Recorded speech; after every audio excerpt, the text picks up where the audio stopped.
ছিলেন, আমাদের ভাইরা ছিলেন, তাদের বিরুদ্ধেও আনফরচুনেটলি গত 1.5 বছরে দুর্নীতির অভিযোগ উঠেছে। এটা কিন্তু মাননীয় স্পিকার, যখন আমরা নতুন বাংলাদেশের কথা বলি, নতুন অভ্যুত্থানের কথা বলি, নতুন প্রজন্মের কথা বলি, তখন আমরা এই জিনিসটা আশা করি না। শুধু প্রমাণ করতে হবে, এটা প্রমাণ জাতীয় সংসদে যদি বলেছেন ওনাদেরকে প্রমাণ দিতে হবে নাহিদ ইসলামের নামে কি দুর্নীতির অভিযোগ উঠেছে, নাহিদ ইসলাম কোথায় দুর্নীতি করেছেন। মাননীয় স্পিকার, আমি সেই প্রমাণ ওনাদের কাছে চাচ্ছি। আর প্রতিমন্ত্রী শামা ওবায়দ কারো নাম নিয়ে বলেন নাই, বলেছেন তরুণ সদস্যরা, কারো নাম বলে নাই, তো কারো নাম বলে নাই। শুধু আপনারা শুধু ফেসবুকে স্ট্যাটাস দিয়ে ভাইরাল হওয়ার জন্য বড় বড় কথা বলে পলিটিক্স হয় না মাননীয় স্পিকার। ধন্যবাদ মাননীয় স্পিকার। বিসমিল্লাহির রহমানির রহিম। আমি প্রথমেই মহান আল্লাহ তাআলাকে স্মরণ করছি, আমার নির্বাচনী এলাকা নগরকান্দা সালতাবাসীকে স্মরণ করছি, শহীদ রাষ্ট্রপতি জিয়াউর রহমান যিনি স্বাধীনতার ঘোষণা দিয়েছেন, মুক্তিযুদ্ধ করেছেন, আমাদেরকে একটি স্বাধীন বাংলাদেশ দিয়েছেন, ওনাকে স্মরণ করছি। আমাদের গণতন্ত্রের মাতা দেশনেত্রী বেগম খালেদা জিয়াকে স্মরণ করছি। মাননীয় স্পিকার, আমি আপনাকেও ধন্যবাদ জানাতে চাই। দেশ ও জাতি আজকে গর্বিত যে একজন বীর মুক্তিযোদ্ধা আজকে স্পিকারের আসনে বসে আছে। আমরা আজকে গর্বিত। আমি মাননীয় সংসদ নেতা, দেশের প্রধানমন্ত্রী জনাব তারেক রহমানকে ধন্যবাদ জানাতে চাই। মাননীয় স্পিকার, আমাদের দেশের একটা দুর্ভাগ্য হলো, আমরা দেখেছি রাজনৈতিক দলের নেতারা বা নেত্রীরা ইতিহাস লিখতে চায়। যখন আমরা ইতিহাস লেখার চেষ্টা করি, যেমন আমরা দেখেছি গত ফ্যাসিবাদ আওয়ামী লীগ সরকার নিজের আপন মনের মাধুরী মিশিয়ে ইতিহাস বিকৃত করেছিল, সেই ইতিহাস যখন আমরা লিখতে চাই তখন আমরা আপন মনের মাধুরী মিশিয়ে ইতিহাস লেখার চেষ্টা করি। আমি মনে করি বাংলাদেশের ইতিহাস, মুক্তিযুদ্ধের ইতিহাসবিদদের লেখা উচিত, তাহলে বোঝা যাবে কার কখন কিভাবে কোন সময় কোন ভূমিকা ছিল। রাষ্ট্রপতির ভাষণ, কোন রাষ্ট্রপতির ভাষণ?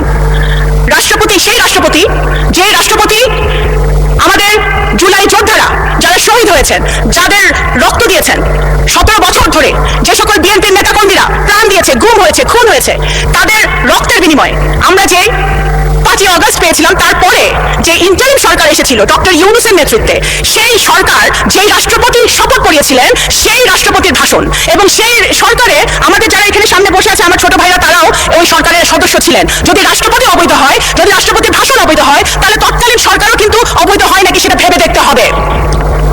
কোন রাষ্ট্রপতি? সেই রাষ্ট্রপতি যেই রাষ্ট্রপতি এই মজলুম, আজকে আমাদের মাননীয় বিরোধী দলের নেতা উনি সবসময় একটি কথা বলেন যে এই সংসদ মজলুমদের সংসদ। সত্য কথা, 100% সত্য কথা। এই সংসদে গুম থেকে ফেরত আসা সংসদ সদস্য আছে, এই সংসদে আয়নাঘর থেকে ফেরত আসা সংসদ সদস্য আছে, এই সংসদে ফাঁসির কেষ্ট থেকে ফেরত আসা সংসদ সদস্য আছে, হাজার হাজার মামলা মাথায় নিয়ে তারা জেল খেটেছে সেই সংসদ সদস্য আছে। সুতরাং ইটস এ ইউনিক পার্লামেন্ট। অবশ্যই এই মজলুম কারা আমাদেরকে মজলুম বানিয়েছিল?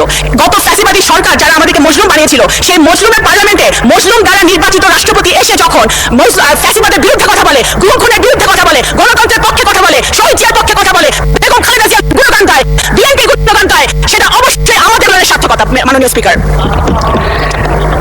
এখন আপনারা বললেন ভাই, এখন বিএনপি এমন একটি রাজনৈতিক দল মাননীয় স্পিকার, যেই দলের উপরে বাংলাদেশের জনগণের আশা ভরসা।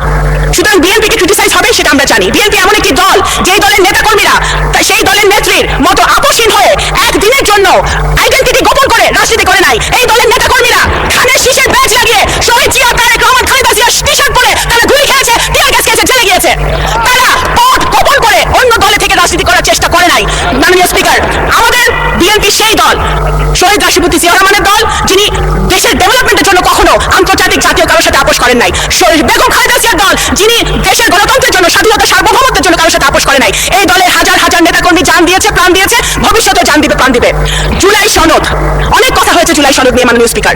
জুলাই সনদ, অবশ্যই বিএনপিকে জুলাই সনদ নিয়ে বলে কোনো লাভ নাই। জুলাই সনদ মানে একটা রিফর্ম, বাংলাদেশের রিফর্ম, নতুন প্রজন্মের জন্য রিফর্ম, সংস্কার। আপনি যদি ইতিহাস দেখেন, বাংলাদেশ জাতীয়তাবাদী দল বাংলাদেশের একটিমাত্র দল যে বাংলাদেশের জন্মের পর থেকে এখন পর্যন্ত যত রকম রিফর্ম সংস্কার হয়েছে বাংলাদেশের উন্নতির জন্য, প্রত্যেকটা বিএনপির হাত ধরে হয়েছে।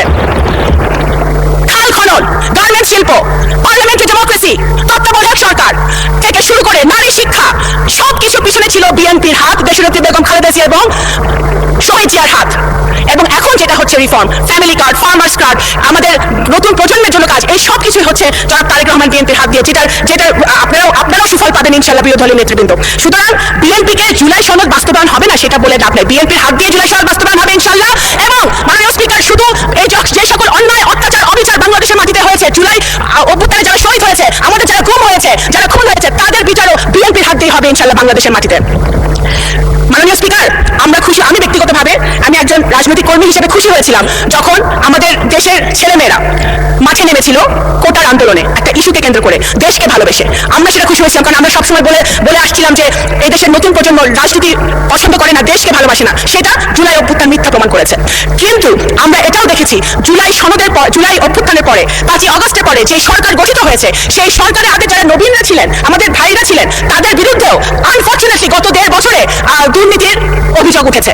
এটা কিন্তু মাননীয় স্পিকার, যখন আমরা নতুন বাংলাদেশের কথা বলি, নতুন অভ্যুত্থানের কথা বলি, নতুন প্রজন্মের কথা বলি, তখন আমরা এই জিনিসটা আশা করি না। আপনারা শুধু ফেসবুকে স্ট্যাটাস দিয়ে ভাইরাল হওয়ার জন্য বড় বড় কথা বলে পলিটিক্স হয় না। মাননীয় স্পিকার, দেশের জন্য যদি কাজ করতে হয়, দেশের জনগণের জন্য যদি কাজ করতে হয়, সরকার, বিরোধী দলের সরকার একটি অত্যন্ত গুরুত্বপূর্ণ অংশ। যদি সরকারের থেকে কাজ করতে হয়, তাহলে এক্সপিরিয়েন্স যেমন দরকার, সাহস যেরকম দরকার, বুদ্ধিমত্তাও সেরকম দরকার। বিএনপি এমন রাজনৈতিক দল যে ফেসবুকে রাজনীতি করে না, তারা রাস্তায় ঘুরে খেতে রাজনীতি করে, শুধু ভোট বাহিনী দিয়ে, স্ট্যাটাস দিয়ে, মানুষকে ছোট করে, আজেবাজে কথা বলে, ভাইরাল হয়ে রাজনীতি হয় না। যদি 71 সালে ফেসবুক থাকতো, যদি 71 সালে সোশ্যাল মিডিয়া থাকতো, তাহলে হয়তো দেশ স্বাধীন হতো নাকি আমরা জানি না। মাননীয় স্পিকার, আমি একজন মুক্তিযোদ্ধার সন্তান, আমি এতটুকুই বলতে পারি মুক্তিযুদ্ধ নিয়ে যে মাননীয় স্পিকার, আপনি একজন বীর মুক্তিযোদ্ধা। মুক্তিযুদ্ধ উই ক্যানট রিপ্লেস মুক্তিযুদ্ধ উইথ এনিথিং এলস। একদিকে মুক্তিযুদ্ধ, আরেকদিকে যত আন্দোলন হয়েছে এবং ভবিষ্যতে বাংলাদেশে যত আন্দোলন হবে সবগুলো একদিকে, মুক্তিযুদ্ধ একদিকে, সবকিছু আরেকদিকে। মুক্তিযুদ্ধকে এবং আমি একজন মুক্তিযোদ্ধার সন্তান হিসেবে বলছি এবং আমি রিলেট করি। আমার সামনে বসে আছে যারা, নাহিদ বসে আছে, আমাদের হাসনাত বসে আছে, যারা মাননীয় সংসদ সদস্যরা বসে আছে, আমি ওদের সেন্টিমেন্টকে আমি রিলেট করি। আমরাও চাই আমাদের সন্তানরা একটি নতুন বাংলাদেশে বসবাস করুক, যে বাংলাদেশে আইনের শাসন থাকবে, খুনের বিচার হবে, ন্যায় বিচার প্রতিষ্ঠা হবে, বাংলাদেশ গুণগতভাবে উন্নয়নের শিখরে উঠবে। সেটা ইনশাল্লাহ আমরা যদি ঐক্যবদ্ধ থাকি, কাদা ছোড়াছড়ি না করি, আমাদের এই পার্লামেন্ট থেকে ইনশাল্লাহ সূচনা হবে ইনশাল্লাহ। আসসালামু আলাইকুম, ধন্যবাদ মাননীয় স্পিকার। ধন্যবাদ মাননীয় প্রতিমন্ত্রী। পরবর্তী বক্তা মাননীয় সদস্য আব্দুল সালাম পিন্টু, টাঙ্গাইল। ওকে, চিফ হুইপ, বিরোধী দলের চিফ হুইপ, বলেন। মাননীয় স্পিকার, আপনাকে ধন্যবাদ। আমি একটু ব্যক্তিগত কৈফিয়তের জায়গা থেকে কথা বলতে চাচ্ছিলাম। আমাদের মাননীয় সংসদ সদস্য ওনার বক্তব্যে বললেন অন্তর্বর্তী সরকারের সময় দুর্নীতির অভিযোগ, এবং এই সময় এই জায়গাতে অন্তর্বর্তী সরকারের আমি ছিলাম, কিছু সময়ের জন্য উপদেষ্টার দায়িত্বে ছিলাম, আরও 2 একজন ছিলেন, আমাদের মাননীয় এখন বর্তমান পররাষ্ট্রমন্ত্রীও ছিলেন, অ্যাটর্নি জেনারেল ছিলেন। তো আমি তো নির্বাচনের বহু আগেই পদত্যাগ করে চলে এসেছি। এখন দুর্নীতির অভিযোগ যদি উনি বললেন, ওনারাই সরকারে আছেন, ওনাদেরকে এটা প্রমাণ করতে হবে। এটা প্রমাণ জাতীয় সংসদে যদি বলেছে, ওনাদেরকে প্রমাণ দিতে হবে নাহিদ ইসলামের নামে কি দুর্নীতির অভিযোগ উঠেছে, নাহিদ ইসলাম কোথায় দুর্নীতি করেছেন। মাননীয় স্পিকার, আমি সেই প্রমাণ ওনাদের কাছে চাচ্ছি। আরেকটি বিষয় মাননীয় স্পিকার, আপনার দৃষ্টি আকর্ষণ করছি, এখানে সবাই জনগণের ভোটে নির্বাচিত হয়ে এসেছে, সবাই নির্বাচিত প্রতিনিধি। হ্যাঁ, আমার বয়স 28, আজকে আমার জন্মদিন, এবং আমি নবীন সদস্য। কিন্তু এখানে মাননীয় স্পিকার, আমিও জনগণের ভোটেই নির্বাচিত হয়ে এসেছি, কারো ছোট ভাই হিসেবে আমি এখানে আসিনি। ফলে সবাই মাননীয় সংসদ সদস্য হিসেবে সবাই যে সম্মান মর্যাদা প্রত্যাশা করে, সবাই যেটা পায়, আমরা কিন্তু সেই একই জিনিস প্রত্যাশা করি। ধন্যবাদ। এটি আপনি মাননীয় স্পিকার দেবেন। ধন্যবাদ। মাননীয় বিরোধী দলের চিফ হুইপ, আপনি নিশ্চয়ই লক্ষ্য করেছেন ট্রেজারি বেঞ্চের সদস্যরাও টেবিল চাপড়ে আপনাকে জন্মদিনের অভিনন্দন জানিয়েছে। আর প্রতিমন্ত্রী শামা ওবায়দ কারো নাম নিয়ে বলেন নাই, বলেছেন তরুণ সদস্যরা, কারো নাম বলে নাই। মাননীয় প্রতিমন্ত্রী মীর শাহ আলম, কি আপনি কি পয়েন্ট অফ অর্ডার দাঁড়িয়েছেন? জি মাননীয় স্পিকার, কি বলেন? ধন্যবাদ মাননীয় স্পিকার।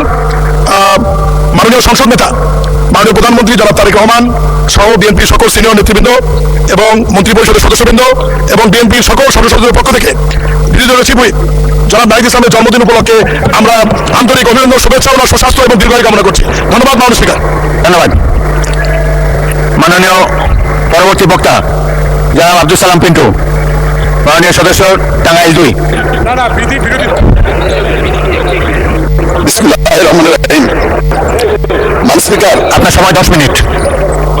মাননীয় স্পিকার, আপনি একজন বীর মুক্তিযোদ্ধা হিসাবে স্পিকারের দায়িত্ব পালন করার জন্য নির্বাচিত হওয়ার